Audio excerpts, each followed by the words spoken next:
What's up, y'all? We out here at the range today to check out this cool little 4x32 optic from Pinty.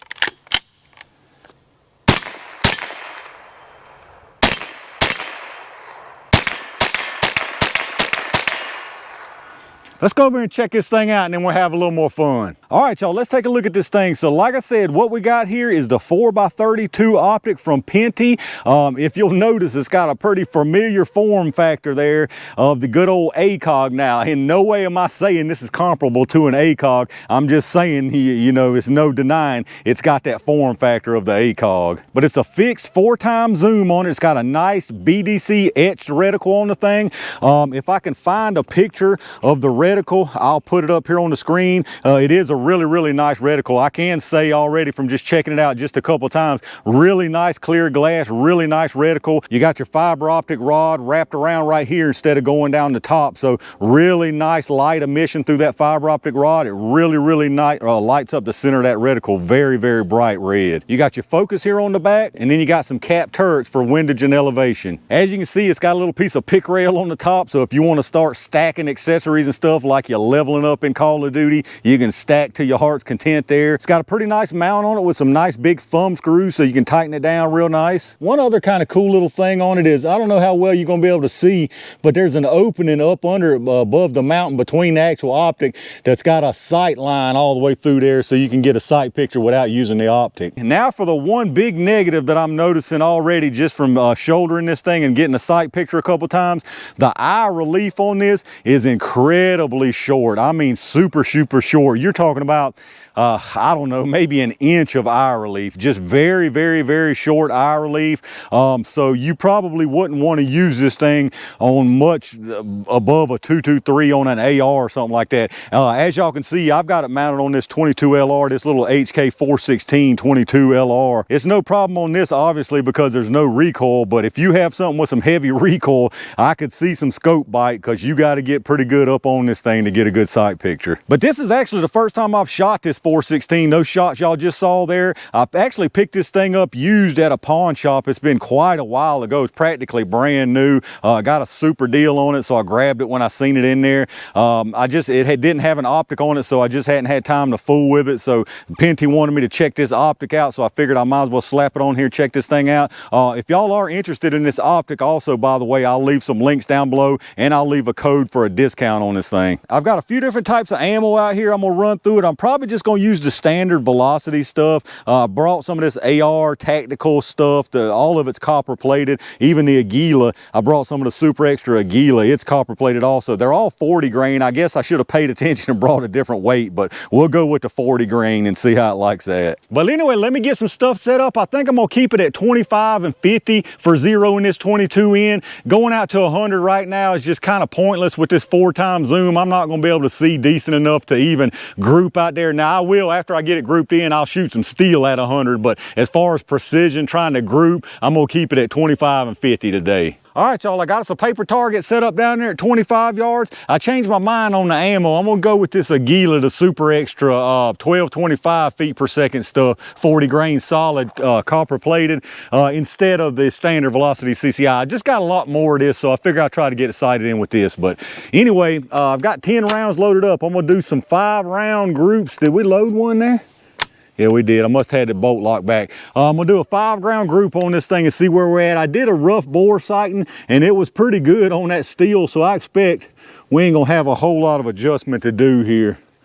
Well, let's see what we can get.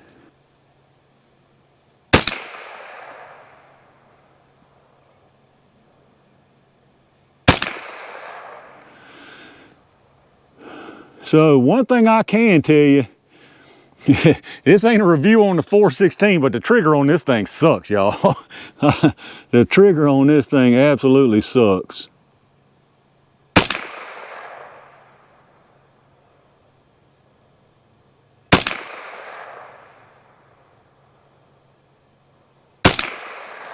All right, that was 5 at 25. I don't think that's looking too bad. Let me go down there and check it out. All right, y'all, you're probably thinking that was a magic target down there with the hits on the target before I even shot, but I goofed up. I didn't put my doggone target camera down there, so I went back and took a picture just so y'all could see it while I was shooting down there. But as you can see, super tight group at 25. I think that one that was over to the left was the first one I took. Might have been a flyer, cold barrel, if you want to call that, whatever the case. But the rest of them were pretty much stacked right on top of each other. I noticed they were a little bit high, so I made an adjustment. I brought it down a couple of inches. By the way, these turrets are really nice clicks on these things. Super nice clicks, and they are half-inch adjustment, half-inch MOA adjustments per click. But this time I got the paper set up at 50. I'm gonna make another 5-shot group and see where we at down there.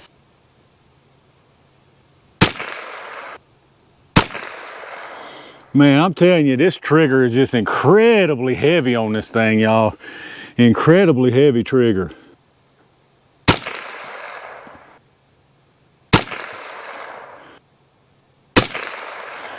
All right, that was 5 of them. I do believe, from as well as I can see, that's a pretty good group down there, but let me go down there and check it out. All right, y'all, check it out down here at 50. I mean, that's a good group right there, buddy. There's 4 of them in that cluster right there, just all touching, and then the 5th one just a hair low there. As far as measurement, if you take that one that was low, and I can tell you right now, I know I pulled that low. I could feel it. You're looking at 0.9. If you don't count that one that I knew I jerked, I mean, you're talking about 0.3, so that's sub MOA out there at 100 all day long. Now, if I went out there to 100, it might be a different story as far as the ammo spreading and me not being able to see where I'm aiming, but that's a good doggone group right there at 50. All right, y'all, I think it goes without saying I ain't touching that right there. That's perfect at 50 yards. Not exactly sure where we're gonna be at 100, but at 50, like I say, that's absolutely perfect, so I'm leaving it right there. I got us 20 rounds loaded up. I'm just gonna run 10 up there at 75 and 10 out of those 3 at 100. So the 75's pink, the 100 is orange. Those 3 are orange out there. So let's see what we can get here, y'all, at the 75. I ain't got my lead sled no more, so it's gonna be up to me to not wobble like crazy.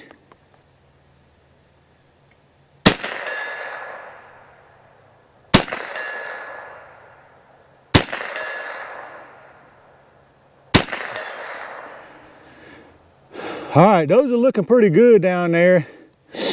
I tell you, this trigger is awful.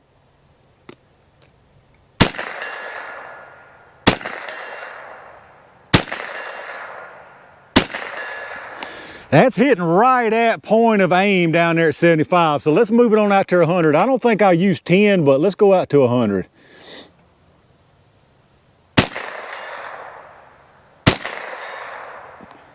I think we're a little bit low, and we're either low and left or high. I can't tell which mark is which. Let's see something here.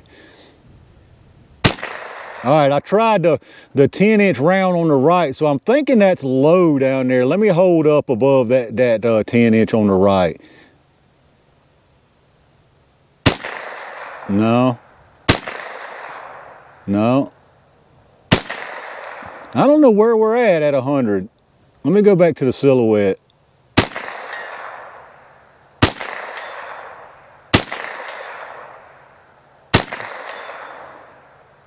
I think we're low. We're low. So let me try to hold over again on the right target.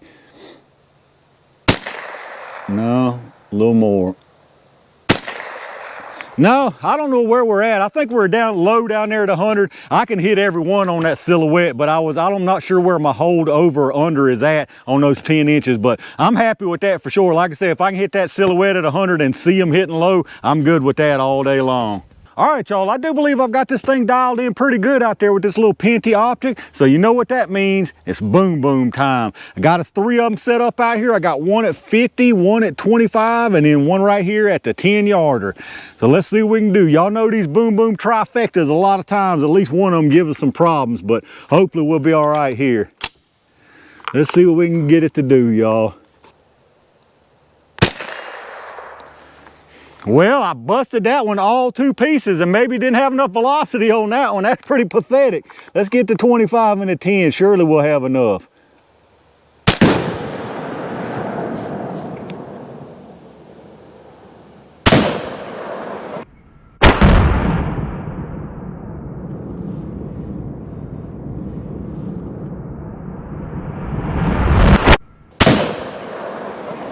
All right, we got them two. We hit that 50 dead on too, but I don't think it had enough oomph once it got out there at 50 yards to set it off. All right, y'all, that right there is going to do it for the little Pinty optic on the HK416 22. I actually like a lot of things about this little optic. The glass is really super clear. The reticle is fantastic on this thing. You got, like I say, you got your drop compensator marks on it. Just it lights up, it's etched. You know, don't have to worry about the batteries with your fiber optic. The one big downside, like I mentioned about this optic, is your eye relief. The eye relief is just incredibly short on this thing. Now with this 22, it don't make any difference because I don't have to worry about it all, and I'm pretty sure you'd be absolutely fine with a 5.56 AR. But anything more than that, with any more recoil than that, I'd be a little leery about using this thing just because of how close you got to get. Now I'd have to do some more testing. Maybe I'm thinking I'm closer than I really am, but it feels like a super short eye relief on this thing. Other than that, fantastic. Like I say, I love the glass, I love the reticle. The turrets are super nice. It looks really nice. It don't have a bunch of branding all over it, so pretty nice little optic, really. But y'all let me know what y'all think about this little optic. What do you think about Pinty products in general? I've got a few other little optics by them that I hadn't really had any problem with. Let me know if y'all have got some and what kind of luck y'all have had out of them. If y'all are interested in checking this thing out, like I said, I'll leave an affiliate link in the video description, and I'll leave a code for a pretty good discount off this thing. You can pick this thing up for well under $100, so for under $100, it's definitely worth that. But if y'all did enjoy the video, make sure you hit that thumbs up, subscribe to the channel, and make sure you hit that bell notification icon so you can get notified when I upload new stuff. Y'all check out my affiliate links down in the video description below. You know the deal with that Amazon. If you shop through there anyway, hit that link up first. You go straight through Amazon like normal from there, and anything you buy on the site after that, I get a kickback from towards the channel. Same goes for those Axle links. If you're looking for some fantastic ear pro, hit those links up and save a bunch of money instead of going straight through their site. As always, I appreciate all my Range Gang members and every single one of y'all out there that show support for the channel. I got a lot of good stuff coming y'all's way, so make sure you stay tuned for that. And in the meantime, stay safe, stay prepared, and I'll see you soon.